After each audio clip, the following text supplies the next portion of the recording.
How about a crash course on free motion quilting with the Opal sewing machine? First off, I'm going to attach an optional foot, the open toe free motion spring foot.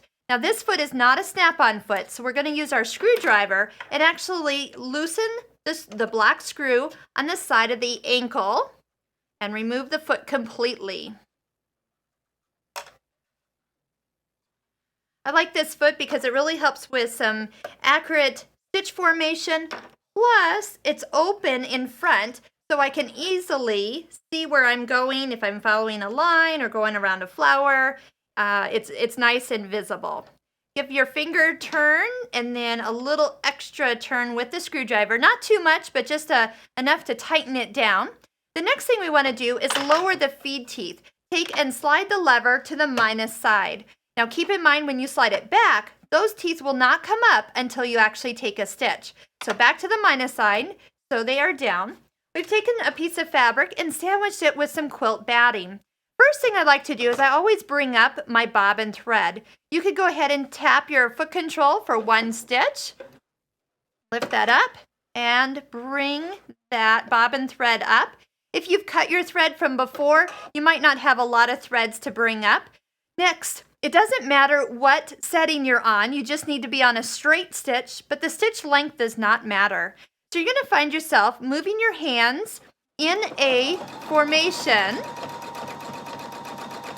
that is equal to the stitch speed that you're going. Now, if that sounds a little confusing, it does take a little practice. Also, when I stop sewing, I like to stop with my needle down so I can move my fabric to the next position. And when I've gotten away from where I started, I can trim off those tails. Now, before I go anywhere, I'm going to go ahead and show you something here. With free motion quilting, I do find I usually need to adjust my tension a little bit.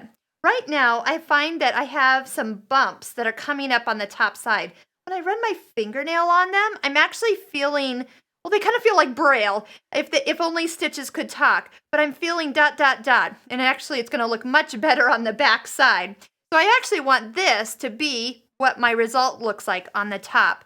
So I'm going to go ahead and take my tension on screen. It's at 4.6 right now. And I'm going to just drop it down to, say, let's go ahead and do a full number's worth. I'm going to go down to 3.0. I'm going to get the tension really dialed in nice here. Oh, make sure you do lower down the presser foot when you start to stitch. Otherwise, you're not going to get the tensions that you need. Actually, will this machine? Nope, the machine won't even let you stitch with the presser foot up, which is nice because sometimes it's hard to tell whether it's up or down with this particular foot. So once again, I'm going to take a stitch, move my fabric, bring my bobbin thread up, and take a few stitches where I've started. Oh, I like this tension already, much better, because I can actually see the definition of the stitches.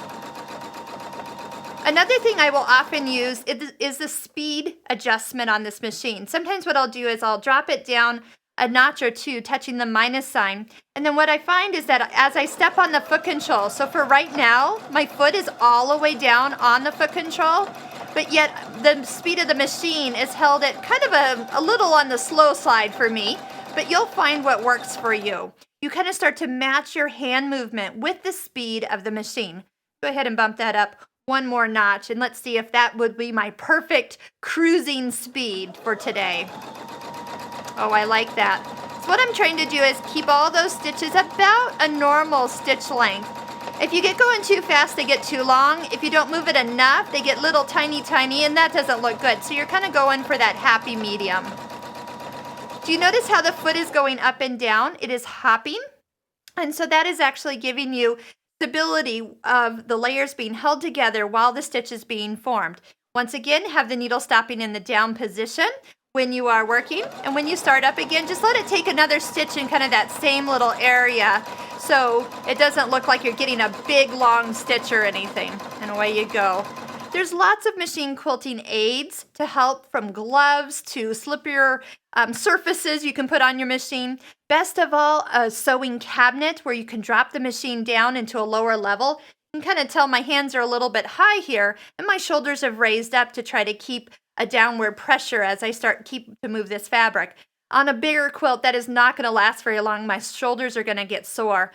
invest in a good sewing cabinet with extra space behind the machine, and you will have hours of pleasurable quilting experience as you go. Another thing to add in here, I'm going to reach over and find my straight stitch throat plate. We've showed this in a couple of the other videos, but this is one of the places I highly recommend a straight stitch throat plate. See that single hole? When you're working with free motion quilting and you're going side to side, that's going to really help stabilize your needle and make a more perfect stitch as you go to stitch free motion quilting. So enjoy, have fun with this machine as you go into quilting more quilts on your own.